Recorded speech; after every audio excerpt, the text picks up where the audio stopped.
राधे राधे भक्तों, ऋषि पंचमी की आपको हार्दिक शुभकामनाएं। 2025 में ऋषि पंचमी 28 अगस्त गुरुवार को मनाई जाएगी। आइए जानते हैं ऋषि पंचमी का महत्व क्या है एवं इसकी कथा किस प्रकार है। ऋषि पंचमी का व्रत महिलाओं के लिए काफी महत्वपूर्ण माना जाता है। ऐसा माना जाता है कि मासिक धर्म के दौरान रसोई या भोजन बनाने का काम करने से रजस्वला दोष लग सकता है। ऐसे में विधि विधान से पूजा करने पर ऋषि पंचमी के व्रत द्वारा इस दोष का निवारण हो सकता है। ऋषि पंचमी की व्रत कथा। ऋषि पंचमी की कथा के अनुसार एक नगरी में एक किसान और उसकी पत्नी रहती थी।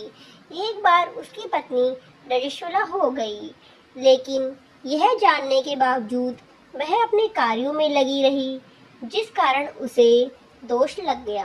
क्योंकि उसका पति भी इस दौरान उसके संपर्क में आ गया, तो वह भी इस दोष का शिकार हो गया, जिस कारण वह दोनों अगले जन्म में जानवर बन गए। पत्नी को कुतिया का जन्म मिला, तो वही पति बैल बन गया। इन दोनों का इसके अलावा कोई और दोष नहीं था, इसलिए इन्हें पूर्व जन्म की सारी बातें याद थी। इस रूप में दोनों अपने पुत्र के घर रहने लगे। एक दिन पुत्र के यहाँ ब्राह्मण पधारे और उसकी पत्नी ने ब्राह्मणों के लिए भोजन पकाया, लेकिन इस दौरान खीर में एक छिपकली गिर गई, जिसे उसकी माँ ने देख लिया। अपने पुत्र को ब्रह्म हत्या से बचाने के लिए उसने अपना मुख खीर में डाल दिया, लेकिन कुतिया की यह हरकत देखकर पुत्र वधू को बहुत गुस्सा आया और उसने उसे मारकर घर से बाहर निकाल दिया।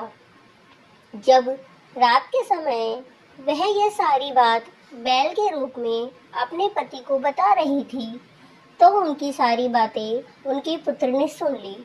तब उसने एक ऋषि के पास जाकर इसका उपाय पूछा।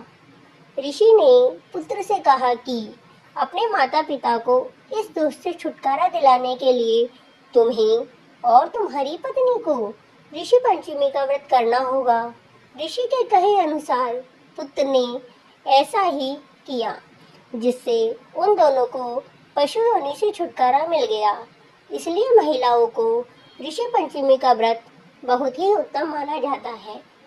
दोस्तों, आपको हमारी ऋषि पंचमी की कथा कैसी लगी? अगर आपको हमारी ऋषि पंचमी की कथा अच्छी लगी हो तो हमारी वीडियो को लाइक करें, शेयर करें और सब्सक्राइब करें। धन्यवाद।